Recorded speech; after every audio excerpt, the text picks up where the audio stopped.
Fala, queridos! Estamos iniciando mais um podcast da Casa dos Filhos com muita alegria, porque nós vamos poder compartilhar de assuntos relevantes com você. Já quero pedir a você, fique conectado conosco até o final, assista, vai ser de crescimento, e também compartilhe, envie para os teus amigos. Você que não está inscrito no canal, se inscreva no canal, marque a gente aí, aperta no sininho, para que você possa sempre receber as notificações aqui do podcast da Casa dos Filhos, ok? Então vamos fomentar, manda para o máximo de pessoas possíveis. É uma ferramenta, é um instrumento, onde nós temos entrevistas aqui, sempre com um convidado diferente, e assuntos concernentes ao Reino de Deus, ao momento do Brasil.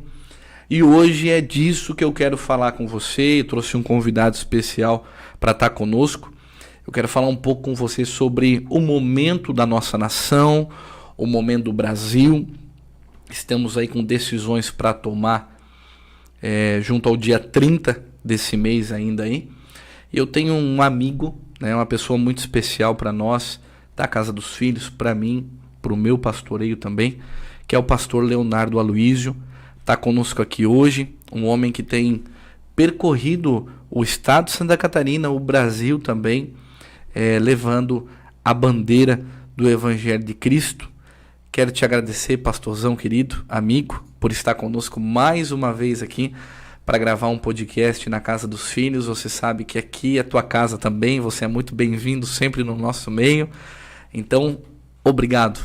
Seja bem-vindo aí, dá uma palavra para o nosso pessoal que está com a gente aí. Pessoal que acompanha o podcast da Casa dos Filhos, os filhos desta casa, os amigos desta casa, sabes que casa tem filhos, casa tem paternidade, casa tem amigos, casa também tem prestadores de serviço. Salomão falava que as lagartixas frequentam os aposentos do rei. Então, às vezes tu não é filho, mas às vezes tu consegue frequentar lugares que Deus te proporciona para que tu entres. Eu sou feliz por conhecer pessoas como vocês. É a segunda vez que eu gravo aqui com vocês, aqui no podcast Casa dos Filhos. Segunda de muitas, acredito eu. Teremos muitos temas para conversar e é sempre um prazer estar aqui com vocês. Amém, pastor. Obrigado. Pastor Leonardo Aloísio é pastor hoje na Igreja Koinonia, né, em Blumenau. Ele também é presidente do Conselho de Pastores de Santa Catarina, um presidente, diga-se de passagem, muito ativo. Ele está à frente do conselho. Eu, como pastor de igreja local, vi a expansão, o fortalecimento do Conselho de Pastores após a presidência dele, né? O conselho tem crescido em Santa Catarina. Nós temos sido aqui sim no estado uma voz para o Brasil, uma voz da igreja.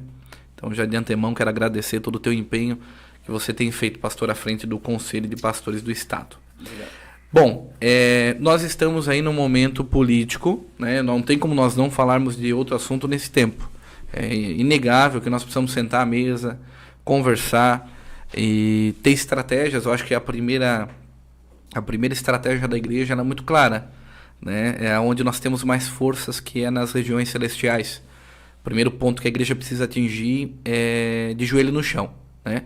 Joelho dobrado, orando.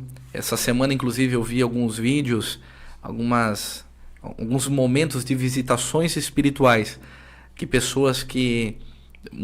muitas pessoas que não pode-se dizer que tem uma vida no cristianismo há muito tempo, ou uma vida diária como a gente, que se denomina de igreja, se denomina cristão. Mas ontem mesmo eu estava vendo aquele vídeo que nós compartilhamos ali, você enviou para mim, de uma repórter, né? E ela no hotel, de joelho dobrado, e ela recebendo visitações angelicais de uma maneira fantástica, poderosa. Eu vi aquilo, e o Espírito testifica, né? Quando a gente vê, e aquilo me arrepiou, rapaz. Eu falei, é nesse nível espiritual que nós estamos no momento. É dessa forma que Deus tem falado com o Brasil. Como que está esse momento na tua visão espiritual, essas movimentações, essa igreja de joelho no chão, posicionamento da igreja agora, pastor? Como é que você vê isso? Eu acredito que está como está por conta da igreja. Eu sou da geração que se converteu no início dos anos 90. Quando nós começamos a frequentar uma igreja evangélica, era pecado, era sujo, Jesus já ia voltar em breve, então não valeria a pena se arriscar para entrar na política. Esse era o discurso da igreja naquele momento. Falo da perspectiva de quem nasceu em Cristo numa comunidade, como a Casa dos Filhos, como a Koinonia.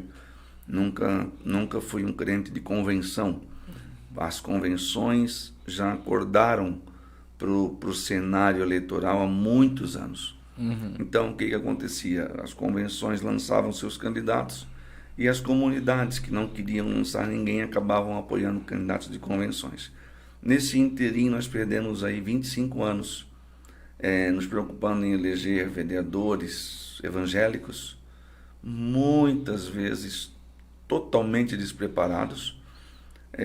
Quando começou a aumentar um pouco o cenário, elegemos alguns deputados estaduais evangélicos, alguns federais, e aquilo para nós era uma distância gigantesca. Um deputado estadual, um deputado federal era alguém quase um semideus quando chegava numa igreja para visitar, porque a população naquela época também era mais pobre, era todo mundo recém-convertido, então aquilo para a gente era um outro mundo. E agora, nessa geração 2016 em diante, quando vem o fenômeno chamado Bolsonaro, não falo da onda eleitoral, mas falo do fenômeno, então a igreja começa a acordar para uma realidade de tempo perdido. Entende, Murilo? Tempo perdido. E o que tu faz quando tu percebe que tu perdeu tempo? Tu tenta ganhar tempo. Tu te envolve, às vezes de uma forma um pouco desajeitada até, mas todo envolvimento, em meio a um mar de não envolvimento, todo envolvimento foi bem-vindo. Então a igreja se envolveu na última eleição para presidente. A igreja elegeu governadores, deputados federais, deputados estaduais. Da última eleição até agora, os que traíram o Bolsonaro foram traídos, receberam seu troco nas urnas, graças a Deus, não só aqui em Santa Catarina, não só o governo do estado, mas deputados pelo Brasil inteiro receberam seus pagos. E eu espero, Murilo, e com certeza creio que tu concordas comigo, que os que se elegeram agora na onda eleitoral novamente, que houve, olhem para o resultado dos que traíram e não traiam o presidente novamente. Porque já não se trata mais do presidente. Eu acho que eu disse isso aqui no último que eu vim e repito. Nós não somos do presidente. O presidente defende valores que a igreja defende. Na verdade, a traição ela foi para o povo, mais do que para o presidente. Com certeza. Né? Quando essas pessoas elas tomam uma posição de trair, digamos assim, o presidente, elas na verdade estão traindo os princípios que ele levantava, as bandeiras que ele defende. As pessoas traem esses princípios e por trair esses princípios estão traindo a nação de um modo geral. A resposta já veio aí no primeiro turno nas urnas. Nós vimos mudanças radicais.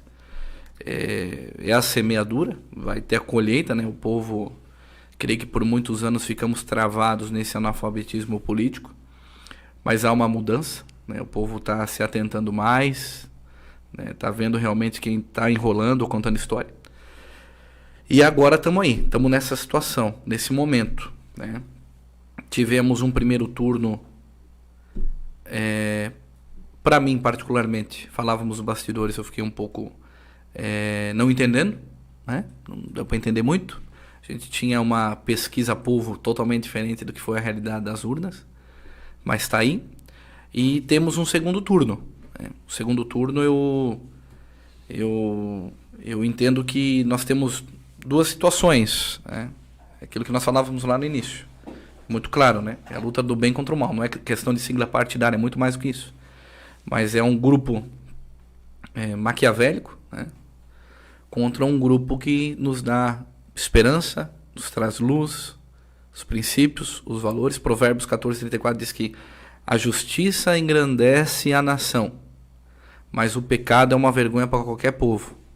Então, acho que a maior vergonha para nós é começar de cima já, né? As autoridades estão lá em cima, em pecado, em mentira, em coisas, daí a nação toda vai ser tomada pelo pecado.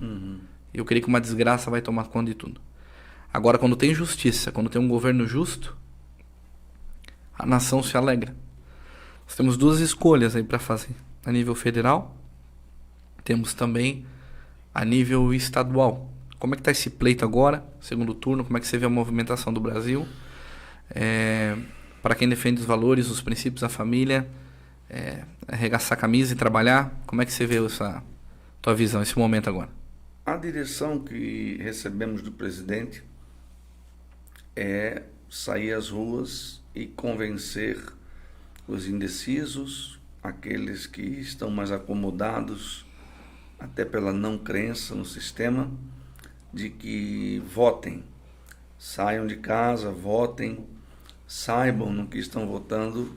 Um detalhe muito importante não importa votar em quem tu gosta ou em quem tu não gosta.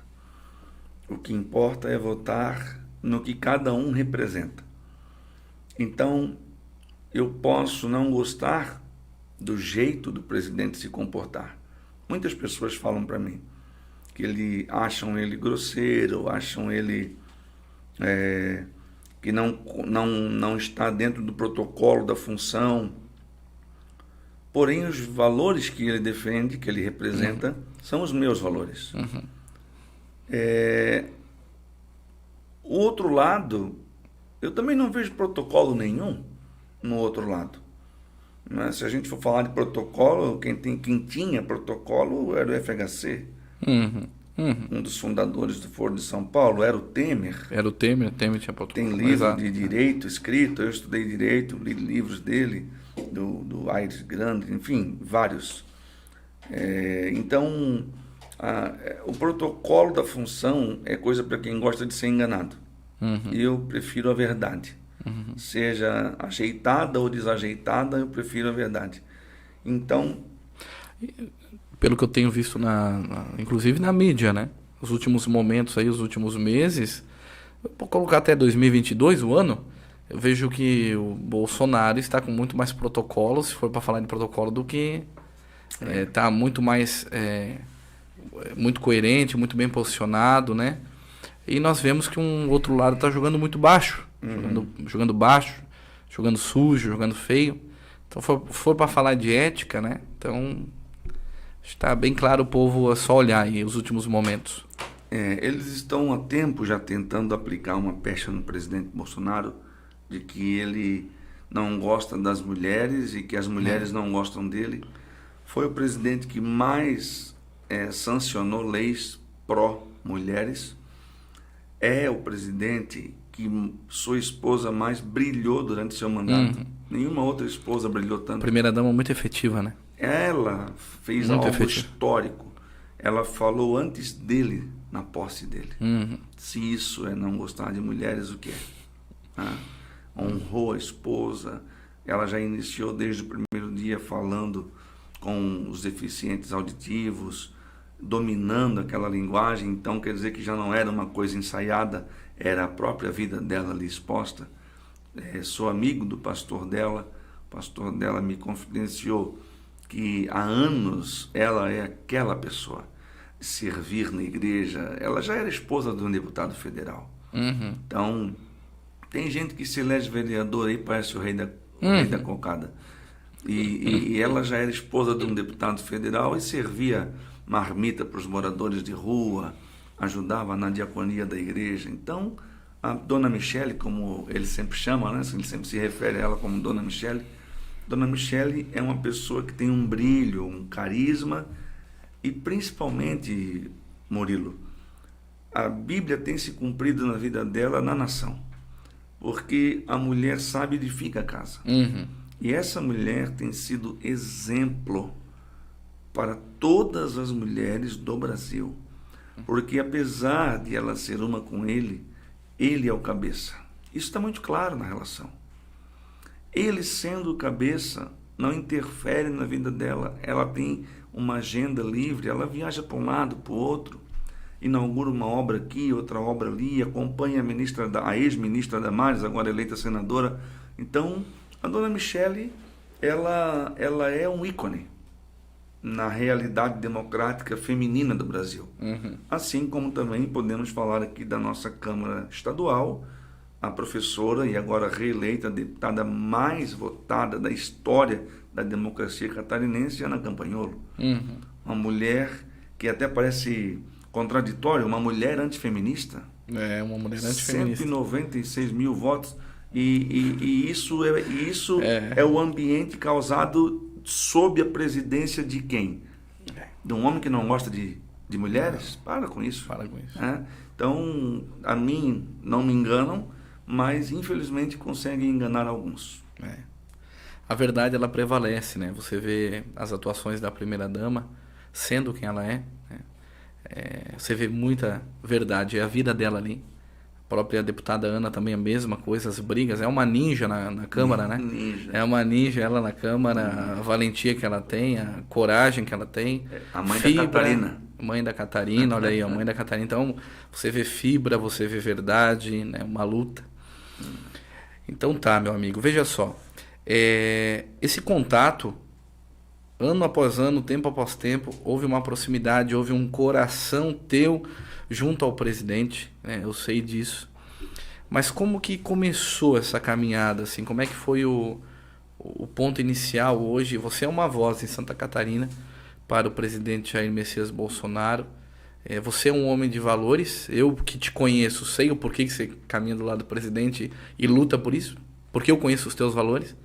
Mas para as pessoas que estão nos vendo, né? Como começou essa caminhada assim com o Bolsonaro, o primeiro contato? Como é que foi? Quando o Conselho de Pastores do Estado de Santa Catarina me recebe como presidente interino, 7 dias depois de eu assumir a presidência, meu telefone toca, DDD 61, alguém fala comigo e pergunta se era o telefone do pastor Aloísio. No ambiente político eu sou conhecido como pastor Aloísio. E eu digo, sim, é o pastor Aloísio. E ele disse, aqui é o senador Jorginho Melo.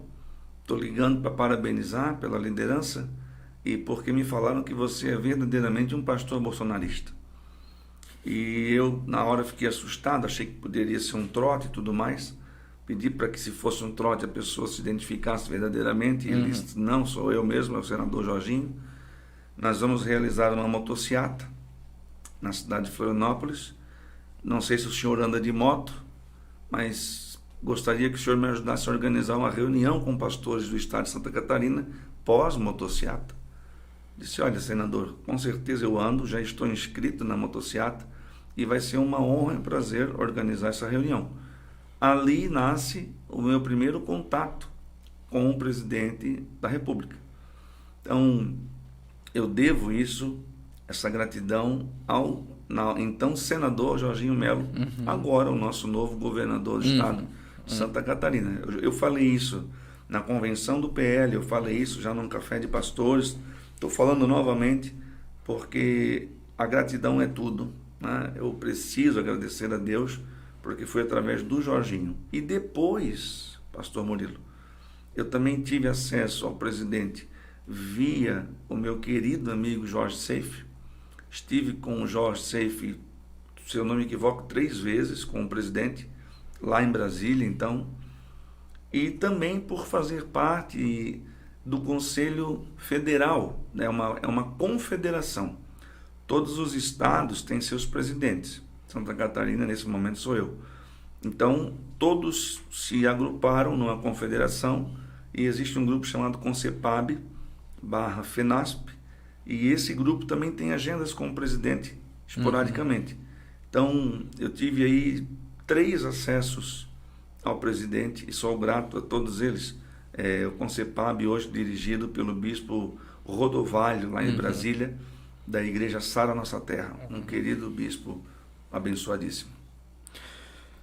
E depois teve um evento que eu tive a honra de participar, né? Agradeço muito a tua pessoa, Pastor Léo, que foi a marcha, né, organizada. Então, você assume um conselho de pastores no estado de Santa Catarina, num momento difícil, porque meio pandemia, né? Aquela coisa toda acontecendo, igrejas fechadas, toda uma transição, abrindo de novo e tal, e você reestruturando esse conselho de pastores.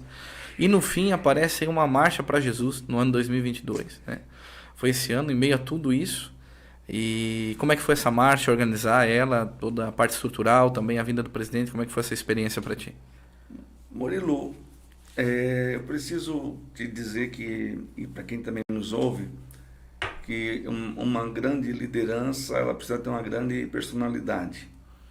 Então, o conselho nasce em meio a uma crise, grandes crises geram grandes respostas.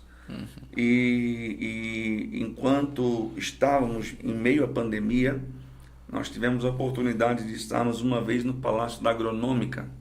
Veja bem, uma vez no Palácio da Agronômica com a diretoria.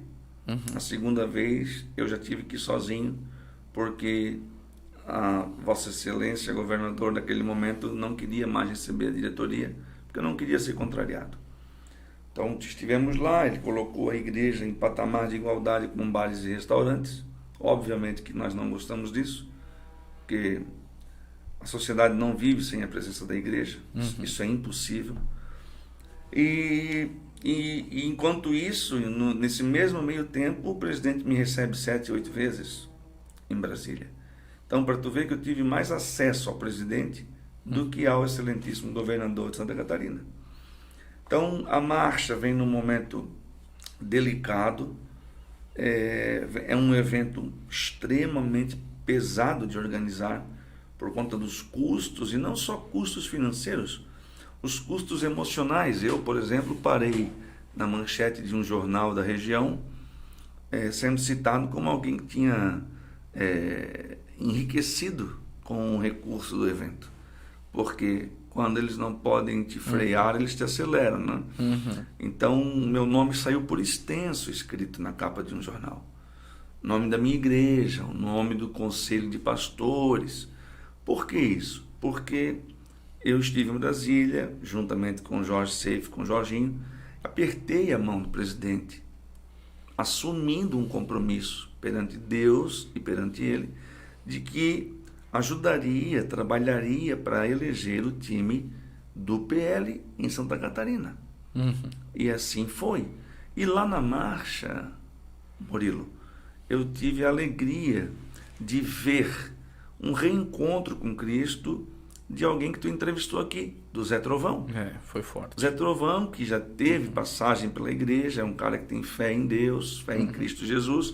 Lá na marcha teve um determinado momento de louvores, onde ele se encontrou com Cristo novamente, decidiu voltar a alimentar sua fé, e ali então eu abracei ele, abracei a candidatura dele, então pude ajudar a eleger a Ana, o Zé, o Seife, segundo turno do Jorginho, que em nome de Jesus vai ser a coisa mais linda desse mundo, e o segundo turno do Jair, que também vai ganhar, vai vencer, porque o Brasil tem promessa e Deus não vai quebrar a aliança com o Brasil agora.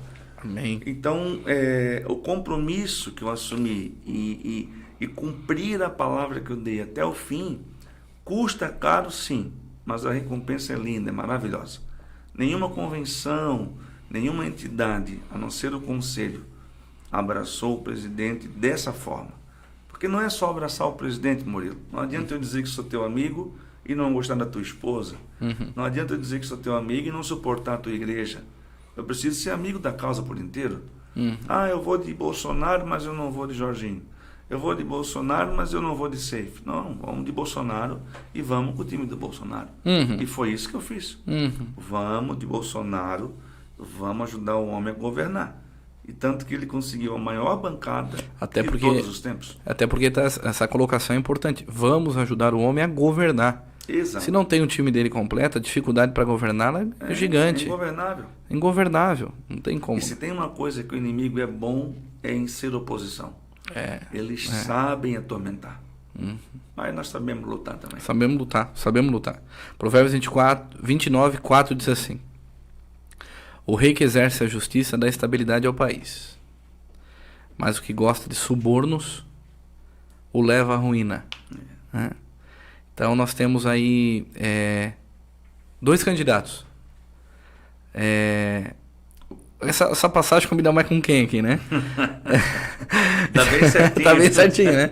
O rei que exerce a justiça dá estabilidade ao país. Tá então, desenhado. Tá desenhado aqui. Então a Bíblia é clara. Daí você vê, às vezes, alguns homens, né? Não sei qual que é a Bíblia que eles leem, né? Mas nós vemos ministros aí do evangelho que pendem a discutir ou a pensar que o candidato que mais alinhado com Deus, com a vontade de Deus, não seja o Bolsonaro. Não há como não ser o Bolsonaro. Não há como. Não tem como comparar, né? É muito claro. O Brasil, apesar de toda a pandemia, das lutas que nós tivemos aí, das crises que vieram, o Brasil está num momento estável. Se nós olharmos o Brasil... Deflação. Nós estamos com uma instabilidade no país que, eu confesso a você, gostando do Bolsonaro, gostando da sua gestão... Ou não. Eu falando de mim, né? Eu achava dificílimo ele conseguir manter o Brasil onde o Brasil está. Foi uma surpresa para mim o plano de ação montado durante toda a pandemia. A questão do Paulo Guedes, a questão econômica, isso aí para mim me surpreendeu. O Brasil está num nível hoje que, se não tivesse, não teria problema nenhum, porque seria normal devido a tudo que se fechou, aceitável devido a tudo, mas não, o Brasil está bem, né? O Brasil está bem. E nós temos de um outro lado o governo da vergonha, né? O governo que saqueou o Brasil. É a cor que expressa a vergonha. A vergonha. Avermelhado da vergonha. É difícil falar, mas os subornos, é a mentira, é o mensalão, enfim, toda a Lava Jato, tudo aquilo de novo. O controle das mídias. O controle das mídias, o controle das igrejas. Padre pode ir até aqui, pastor pode ir até aqui. Né? Eles dizem que defendem as mulheres, mas proibiram a Michelle de falar na campanha. Que a população acaba não vendo, infelizmente. Infelizmente eles sabem o que nós temos de bom, né? E quer parar isso, né? Então vamos tentar calar, porque realmente essa verdade a gente não consegue ter. A gente não consegue ser assim. Então vamos tentar parar. Não é que ela não fale. Exato. Vamos tentar parar, que a gente não consegue ser assim, né? Eles não tem nenhuma Michelle lá. Não tem. Né? Então, em nenhum aspecto. Então hoje a instabilidade. O Brasil está estável. Pastor Léo tá, né? Tá muito estável. Hoje o Brasil está muito bem quisto em todo mundo. Inclusive o candidato da oposição insiste em falar que precisa melhorar a visão internacional do Brasil frente às comunidades internacionais. Isso não é verdade. Não, mas eu vi uns vídeos agora na campanha do Bolsonaro de vários líderes mundiais apoiando ele. O Brasil está muito bem prestigiado no exterior. O Brasil o presidente Bolsonaro foi um presidente recebido pela Rússia, pelo Vladimir Putin, e uma reunião gigante de duração profunda, negociação. Se nós estamos produzindo no agro, é porque conseguimos comprar fertilizantes deles. Então, se isso não é estar bem quisto no cenário internacional, o que é? Naquele exato momento, o presidente, o líder da oposição fala que se resolveria isso com uma cerveja na mesa. Uma falta de respeito. O ucraniano morrendo, o russo morrendo, o pessoal... porque o Bolsonaro tem que tomar um lado. Ele foi como um estadista. Ele não foi lá como Mahatma Gandhi. Ele foi lá para representar os interesses do nosso país. Interesses do nosso país, o que é? Fertilizante para produzir alimento, para alimentar 1/5 da população mundial. São 8 milhões de habitantes no mundo. O Brasil tem 215 milhões. O Brasil alimenta 5 vezes o seu tamanho. É muita coisa. Muita coisa. E tu sabe quantos % nós temos de terras agricultáveis sendo exploradas?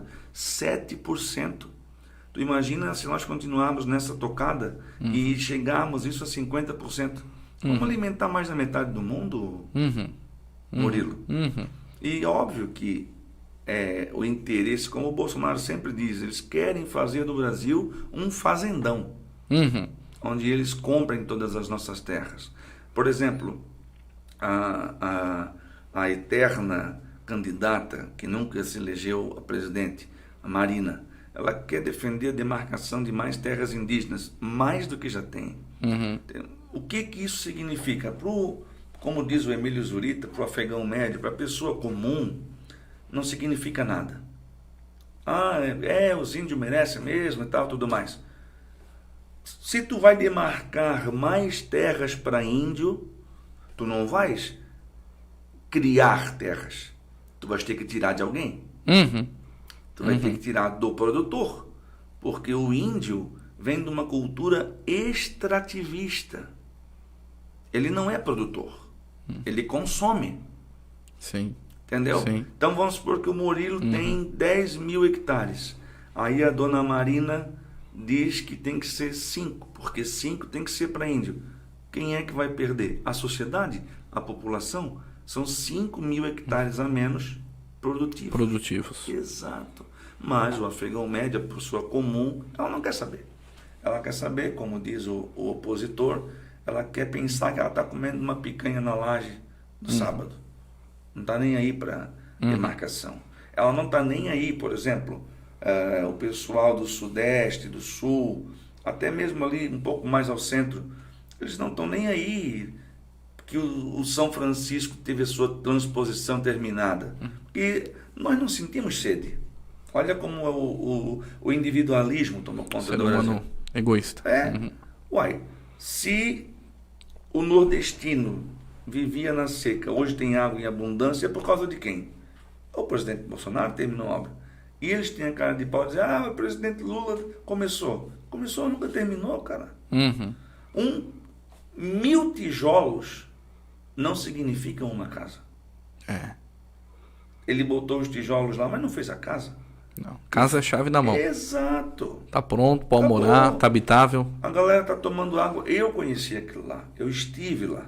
Como também estive em Brumadinho. Como também estive em tantos outros lugares. Então, quando eu falo desse cenário, quando eu falo com a propriedade que eu falo, porque eu vi.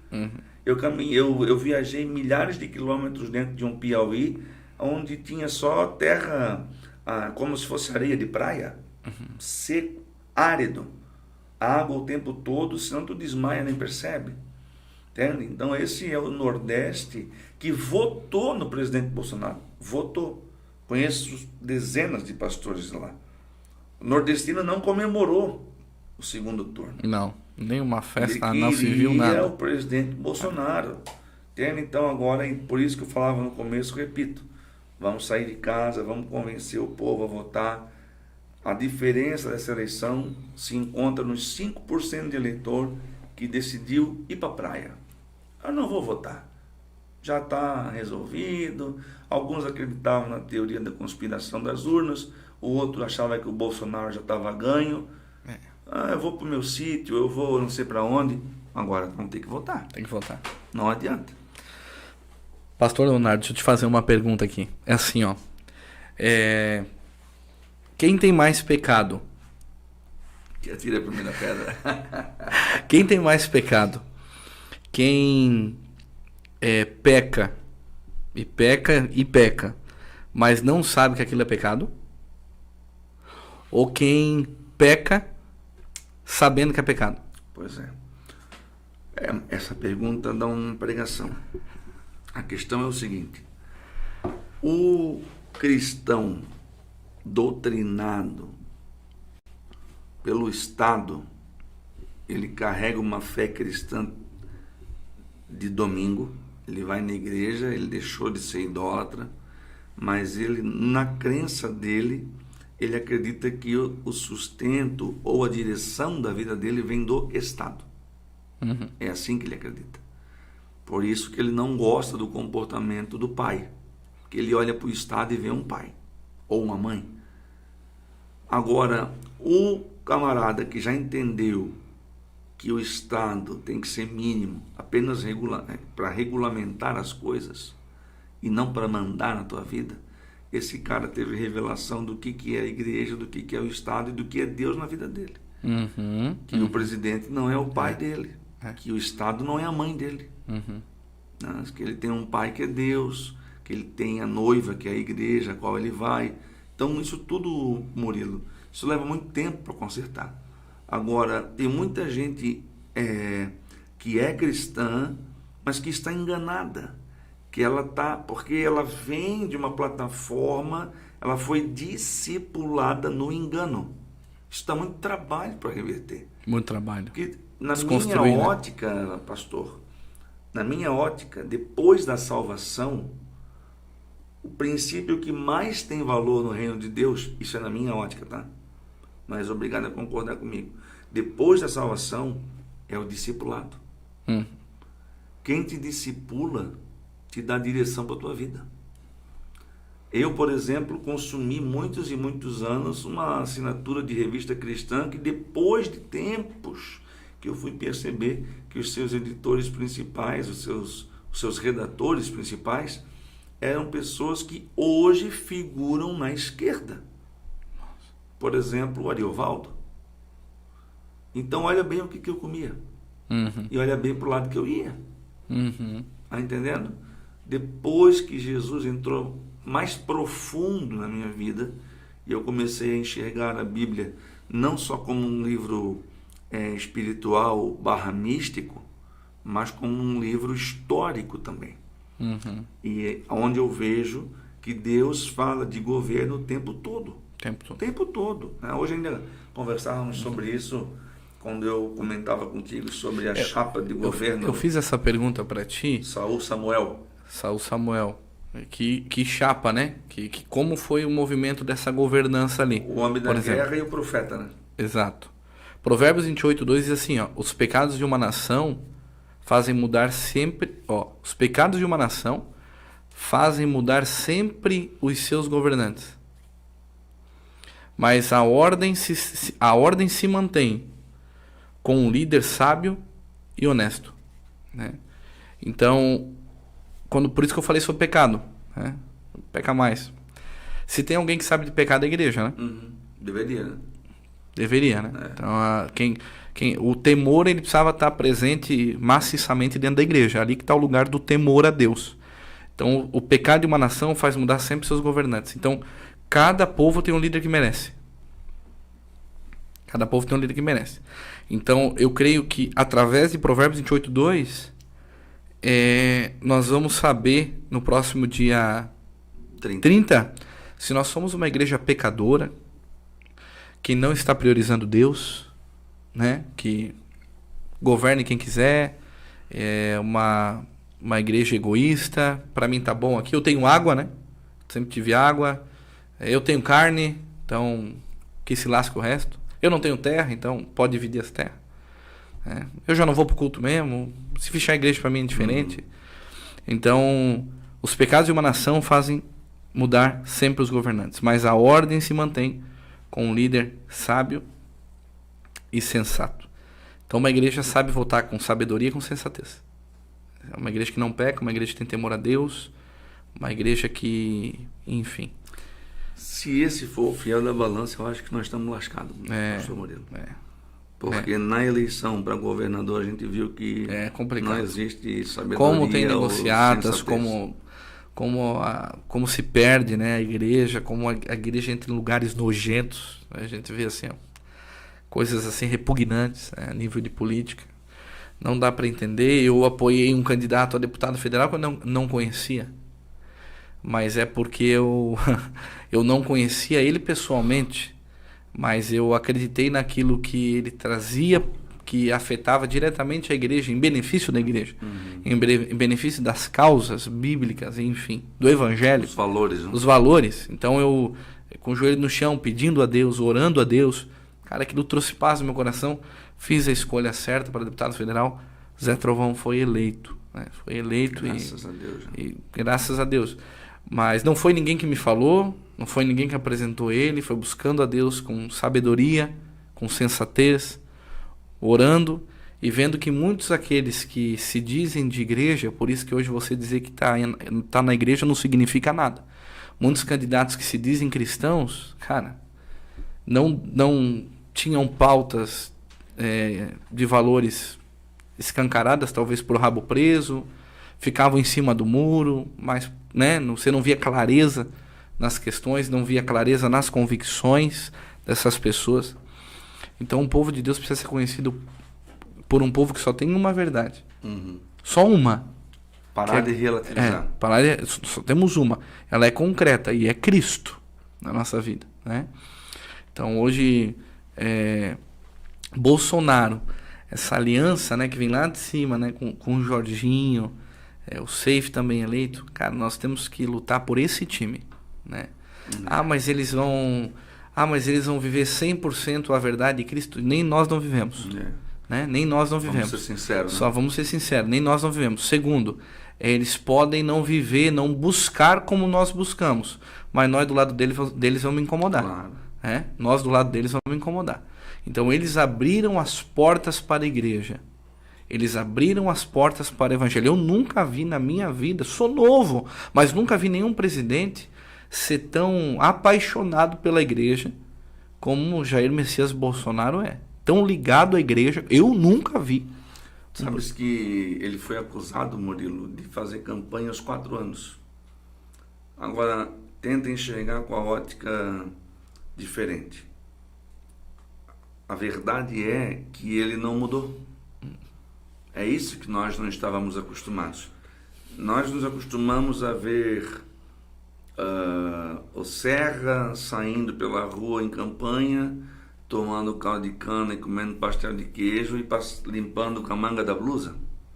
Beijando um pobre, limpando com a manga da blusa. Pegando criança no colo na época da eleição. O Bolsonaro, com 1 ano de governo, que ninguém faz campanha depois de 1 ano de eleito. Então não era campanha, é ele. Ele parou a comitiva, saiu do carro oficial e foi lá dar um abraço no morador do sertão. Entrou na boteca lá do seu João e tomou um Guaraná Jesus, como ele sempre falava que ele gostava.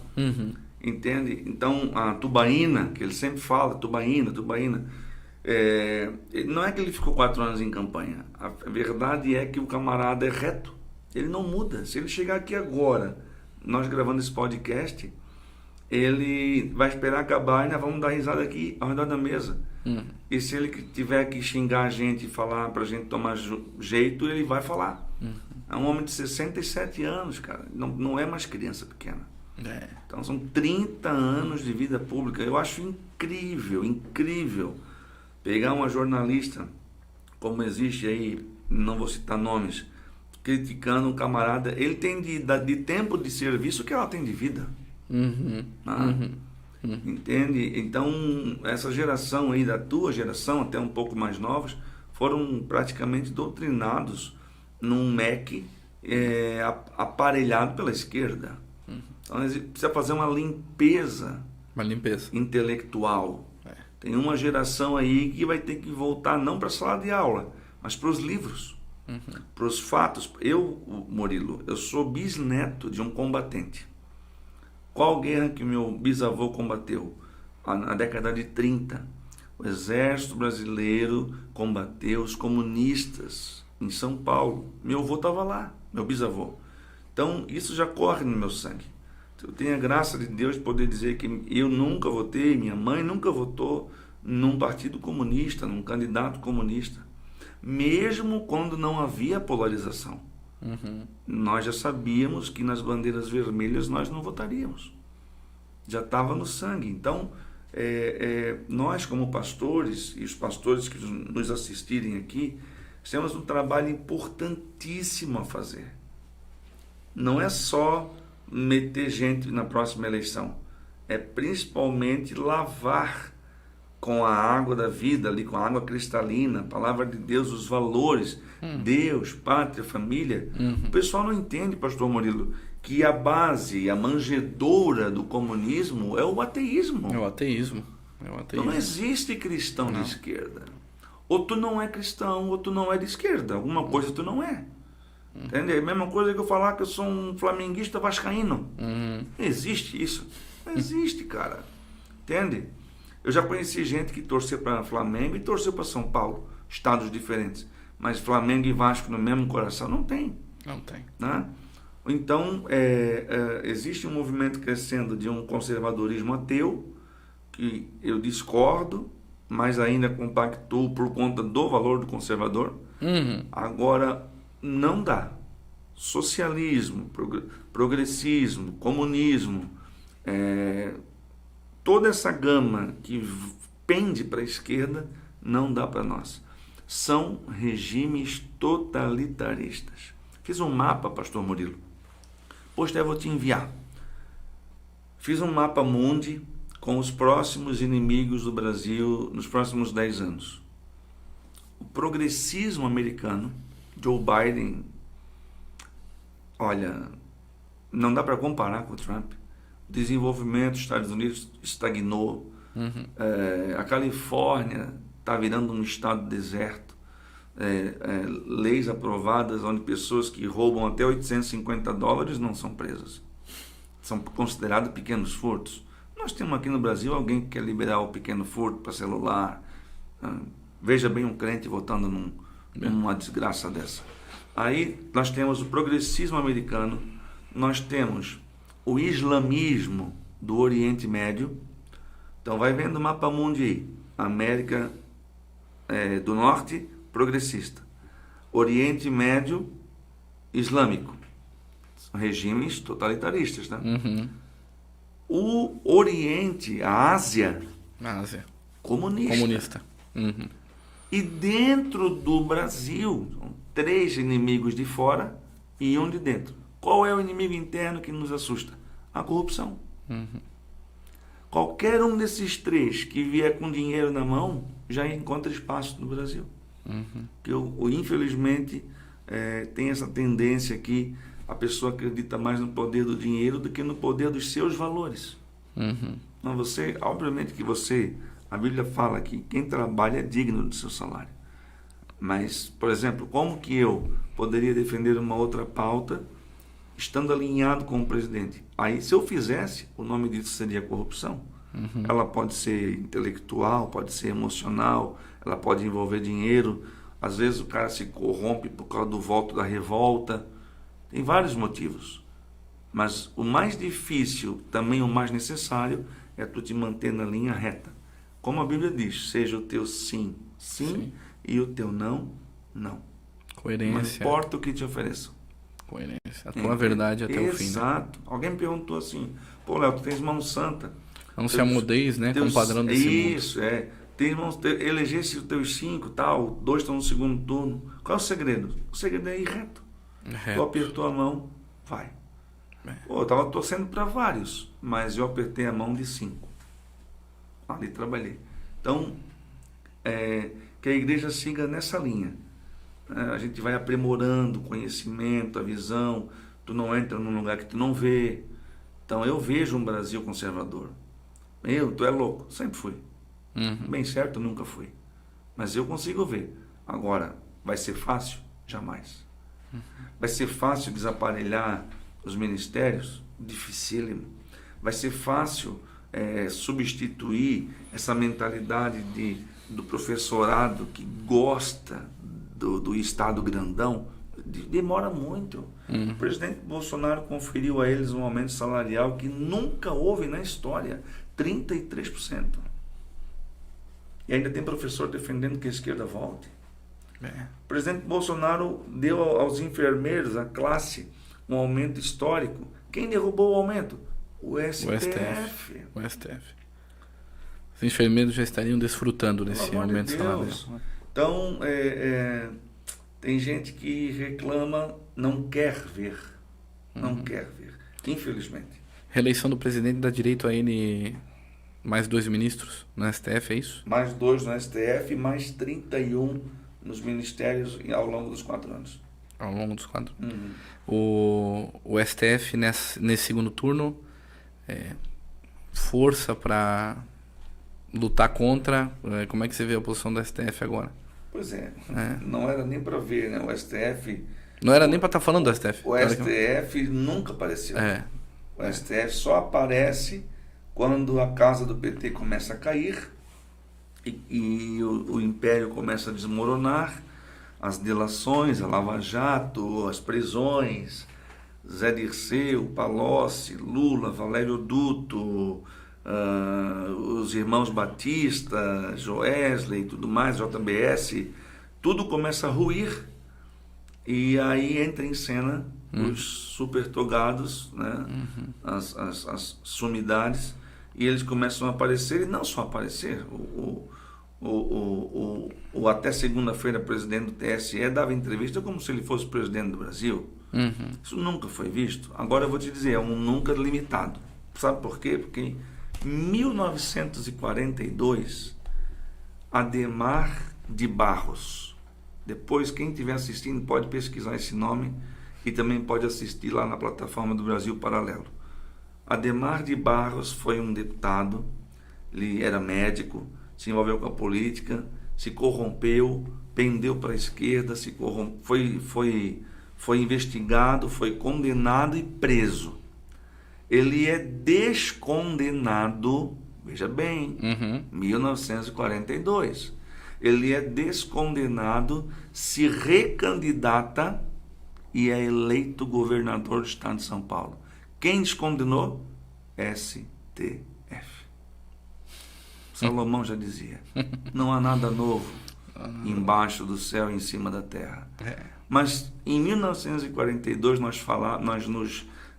agora fazendo um paralelo com a igreja, na década de 40 a igreja evangélica, a igreja cristã do Brasil, evangélicos, eram a minoria absoluta. Então, com a força que a igreja tem hoje, não dá para concordar com uma coisa dessa. Então a igreja precisa se levantar, parar de ter medo de ir para o confronto, para o enfrentamento, parar de ter medo de se posicionar. Nós queremos alguém que defenda os nossos valores. Nós não queremos um presidente cachaceiro, pinguço, que esconda seu patrimônio. Murilo, a moto que o presidente Bolsonaro faz a motociata é a moto dele, cuja placa é PAL 977, que é o ano que ele diz que o Palmeiras teve o Mundial. Entende? Qual foi o presidente que tu viu andar de moto, cara? Com a moto sua? Não teve. Então o presidente Bolsonaro anda de jet ski, anda de moto, anda a cavalo, sai nadando pela praia, mas bem doido, porque ele é o que ele é. A igreja precisa enxergar esse cara como um exemplo. Ai, tá maluco, o Bolsonaro é exemplo. Sim, exemplo de homem de verdade. Não, ele é exemplo da igreja, inclusive. Exato. Para a igreja ele é exemplo. Ser o que ele é. Tem muito líder aí que precisa aprender com o Bolsonaro. Murilo, quando eu chego de moto nos lugares, tem pessoas que se assustam. Ai, pastor, tu anda de moto. Tá, mas e aí? Se Jesus vivesse hoje, seria um motociclista. Nós andamos de tomate ali, né? Ele não andava de carroça, ele andava no lombo do jumento. Entende? Então, meu Deus, que pecado, tem pecado em ser motoqueiro, motociclista? Tem pecado em gostar de jogar um futebol? Não tem.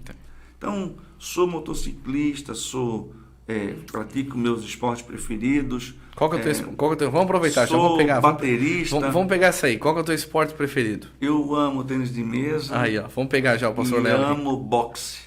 Tênis de mesa e boxe. E tem um terceiro que aí agora mesmo vai escandalizar tudo. É o tiro. Uma paixão. Aí, ó. Se é para escandalizar, vamos escandalizar, né? Porque não parece, mas a primeira medalha olímpica do Brasil foi no tiro.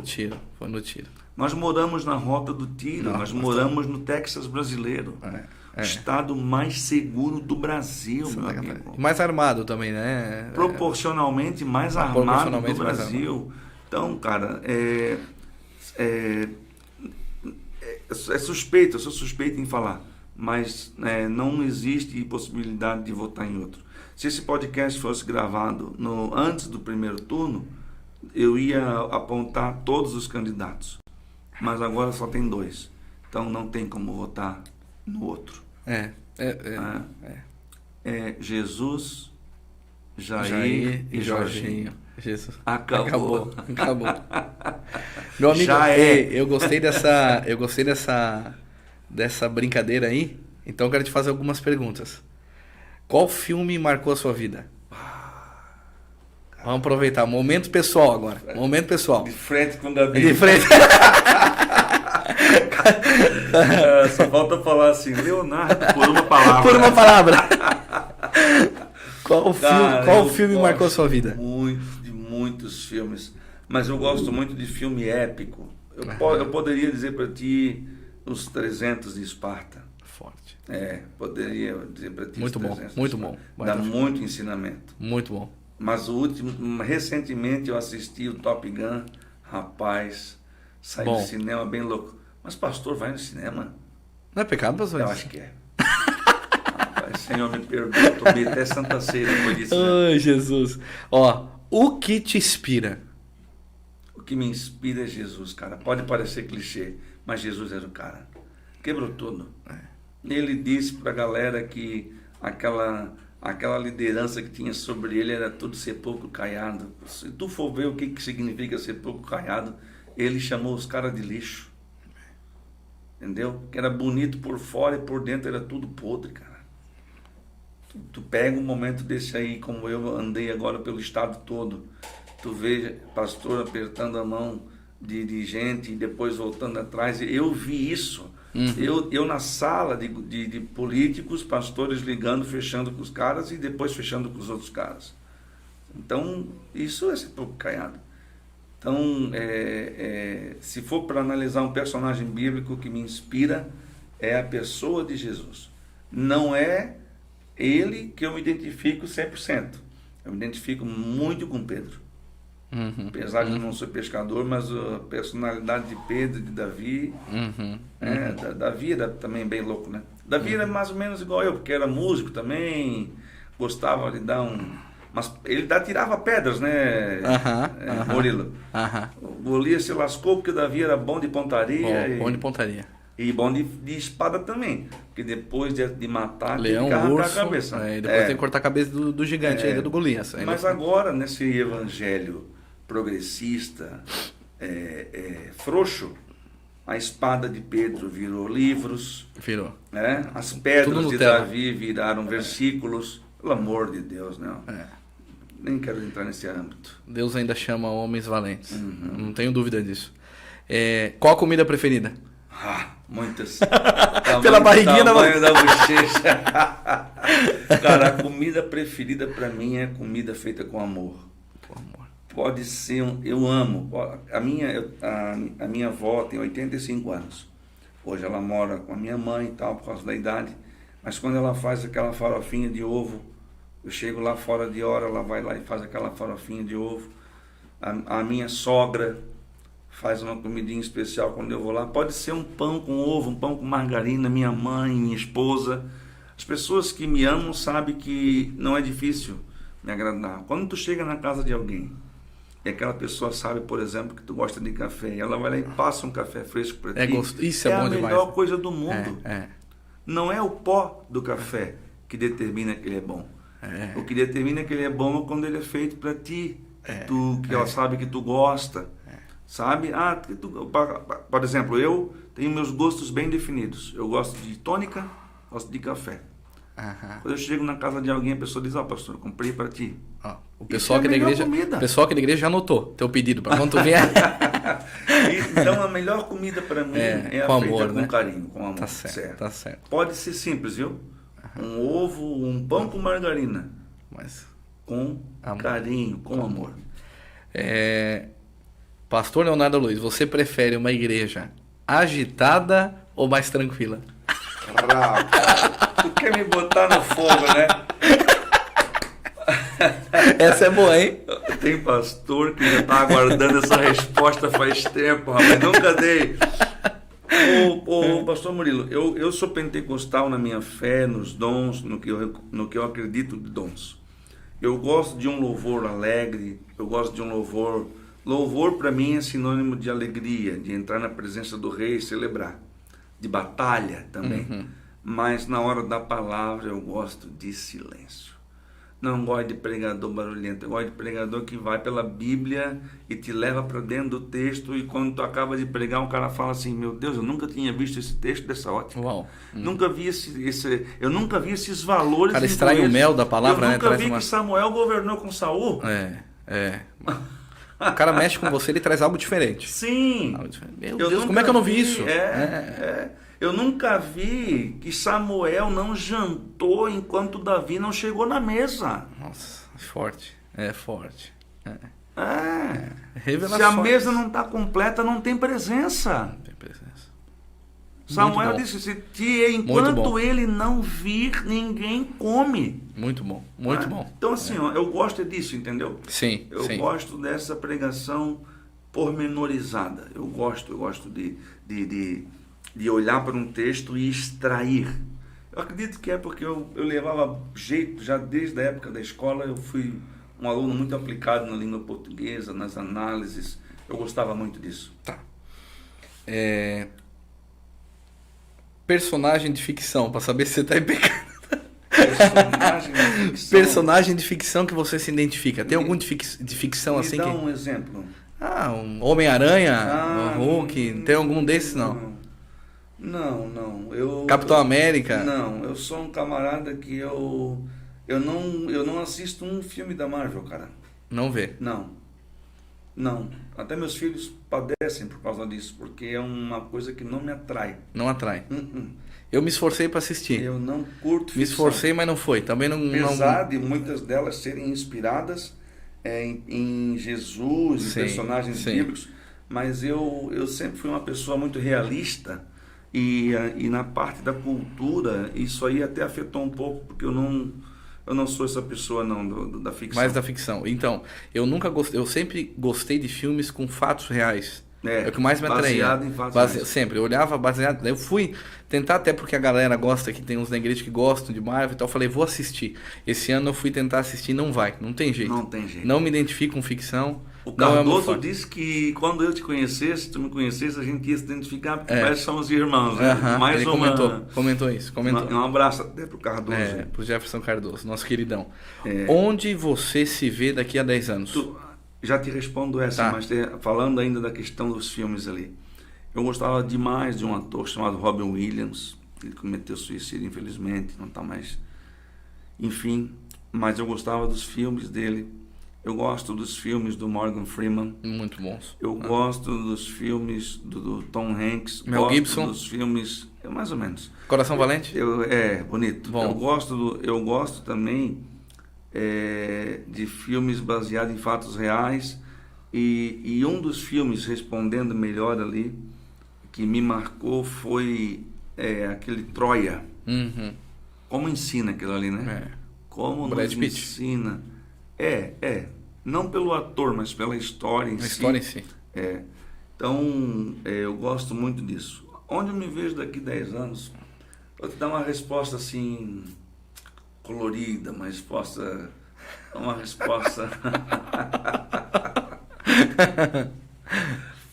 Tu quer que eu responda no para-brisa ou no retrovisor? Eu não posso ajudar nas respostas, então eu tenho que me calar nesse tipo de resposta. Nesse tipo de resposta eu não posso ajudar. Tu sabes que eu acho isso um pouco de utopia, porque obedecer a Deus te faz não ter certeza de onde tu vai estar daqui 10 anos. Então, uma pessoa abre uma empresa, daqui 10 anos ela vê a empresa crescendo. Mas crescer com Deus não tem absolutamente nada a ver com crescer para o mundo. Paulo, quando fala de si no começo da carreira, ele era o menor dos apóstolos. No final da carreira, ele era o maior dos pecadores. Então, eu não sendo clichê, mas eu quero estar onde Deus quiser que eu esteja. Amém. Porque esse é o melhor lugar. Amém. Bem clichê, mas é verdade, tá? É o melhor lugar para estar daqui a 10 anos.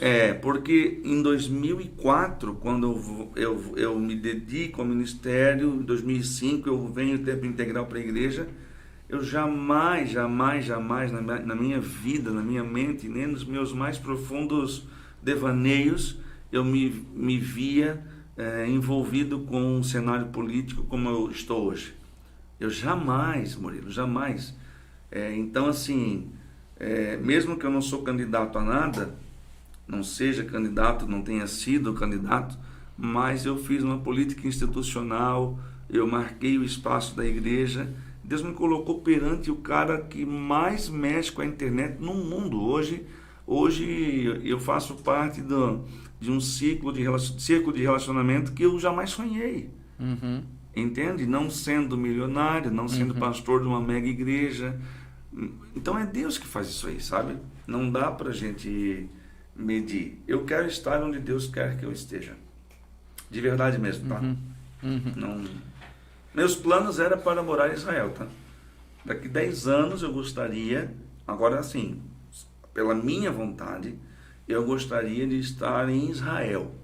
Gostaria de morar lá, para receber pastores lá. Isso eu gostaria. Legal, muito bom. Qual um grande sonho, pra gente fechar nossas perguntas aqui, qual um grande sonho que você já realizou? Ir a Israel. Esse era um sonho. Várias vezes. Quantas vezes, deu no Até todo? agora 3 e para ano que vem, no próximo, mais 2 idas programadas. Que maravilha. Até chegar ao ponto de querer, desejar morar lá.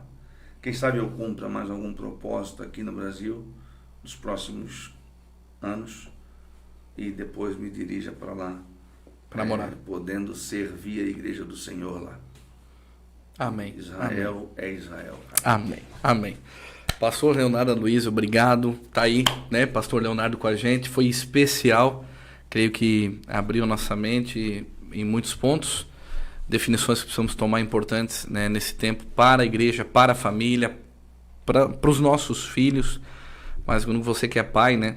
Você que é pai, as nossas decisões de hoje vão bater também no dia de amanhã. Né? Lá na frente vai bater tudo que nós decidimos nesse tempo. Considerações finais, meu amigo. Dá um tchau pessoal aí. Obrigado pela tua presença. Obrigado.